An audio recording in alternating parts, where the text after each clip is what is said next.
Lithium has brought the future to many households. Lithium batteries are powering homes and the electric cars in the driveway. This week, the world's biggest producer, Sino-US-owned Greenbushes, announced it's doubling lithium output. But by increasing supply, the West Australian-based company could also threaten some junior players who piled in as prices rose sky high. Here's Emily Stewart.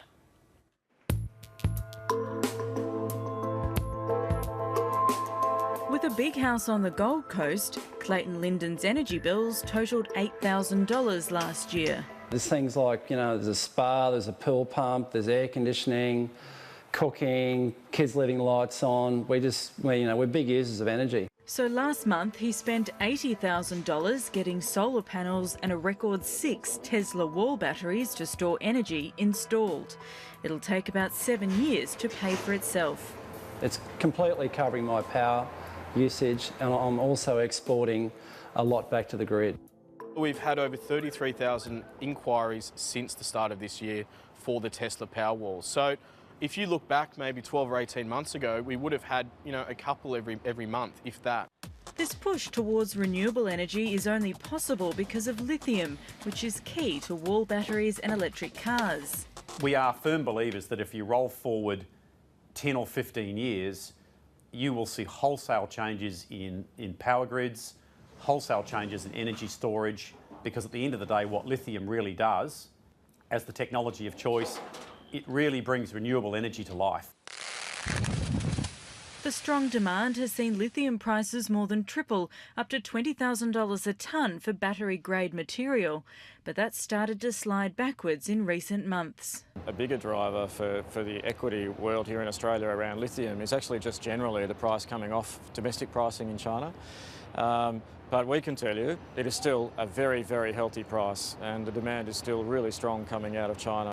But pricing is fairly opaque, and currently just 4 main companies control 85% of supply.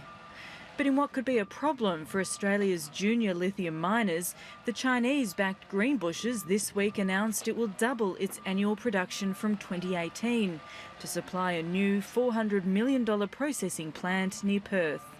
Our understanding is that the proposed new processing plant at Kwinana would be, somewhere between 6 and 10% expansion of the current global market for lithium equivalent. At the same time, Australian-owned Orocobre, which has a mine in Argentina, has ramped up production. And in WA, Galaxy Resources' Mount Catalan and Neometal's Mount Marion sites are targeting expansions. That's why Macquarie Bank warns the lithium boom may be over before it started, with a supply glut setting in from 2017.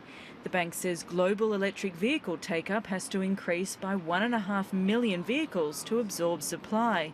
But producers are rejecting that forecast. Speaking frankly, I just don't think that they're well researched with respect to what's happening inside China. I think it's an environment which has been largely underestimated, the speed with which China is expanding its lithium-ion supply chain. And as a result, we think there's a lot more lithium raw material required than perhaps Macquarie would suggest.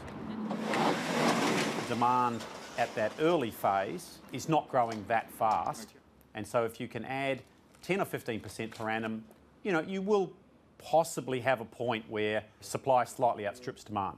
I guess what we're more optimistic in the longer term is we just think there are going to be fundamental wholesale changes to automobiles and electricity networks, particularly in the Western world.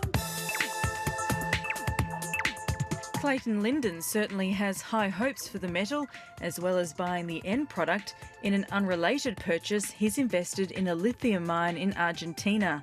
Well, I think lithium's a pretty hot space. I think it's got a long way to run. And I had the opportunity with a few other friends to come into a pre-IPO for Everlight. It's a company that owns a salar in Argentina. Putting his money where his mouth is, taking a bet on lithium for batteries like these.